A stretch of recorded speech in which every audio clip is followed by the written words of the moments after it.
ہاں کسی جگہ آپ نفل چھوڑ دیں، کسی جگہ آپ عبادت چھوڑ دیں، کسی جگہ آپ نفلی روزہ چھوڑ دیں، وہاں کچھ اور ترجیح بنا لیں، دین آپ کو وہاں ایک اور عالی شان کام بتاتا ہے جو نفلی روزے سے، نفلی نماز سے، نفلی صدقے سے افضل ہے۔ اور خود نبی کریم علیہ السلام نے فرمایا، اور یہ دیکھیں حضور توجہ کیسے دلاتے ہیں، فرمایا تمہیں وہ عمل نہ بتاؤں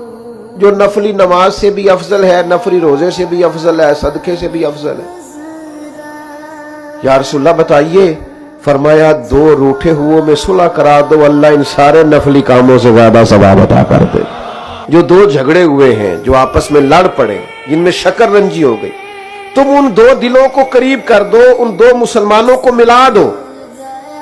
یہ اس وقت تم یہ نہ کہو کہ بھئی میں تو نہیں آ سکتا، میرا نفل کا ٹائم ہے، میں نے نفل پڑھنے،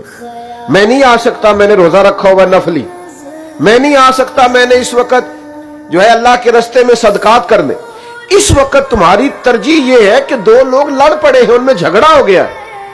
وہ دو خاندان آپس میں بچھڑ رہے، ان کے اندر دوریاں پڑ رہی ہیں، دراڑیں آ رہی، اس مسئلے کو حل کرنا تمہاری ترجیح ہونی چاہیے، نہ کہ یہ کہ میں نے نفل پڑھنے اور یہ کہ میں نے عبادت کرنی ہے۔ تو دین جس طرح کی ترجیح سکھاتا ہے، اب دیکھیں آپ نماز پڑھ رہے ہیں تو آپ کے سامنے ایک آدمی کنویں میں گر رہا ہے، تو شریعت آپ کو کہتی ہے کہ نماز توڑ دو، وہ جو گر رہا ہے پہلے اسے بچا لو۔ آپ یعنی اس کا ترجمہ آپ یوں بھی کر لیں کہ آپ نماز پڑھ رہے ہیں، اچانک آپ کی نظر پڑی ہے اور کوئی گاڑی سے ٹکرانے لگا ہے، کوئی چھت سے گرنے لگا ہے،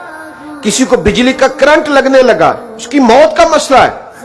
شریعت نے آپ کو اب ترجیح بتائی ہے کہ اب نماز نہیں پڑھنی، اب نماز توڑ دیں، نماز بعد میں پڑھ لینا، اب پہلے اس کو بچائیں۔ تو جو ترجیحات دین سکھاتا ہے، جو باتیں دین سمجھاتا ہے، جس پر دین آپ کی توجہ دلاتا ہے، اس پر لوگ غور ہی نہیں کرتے۔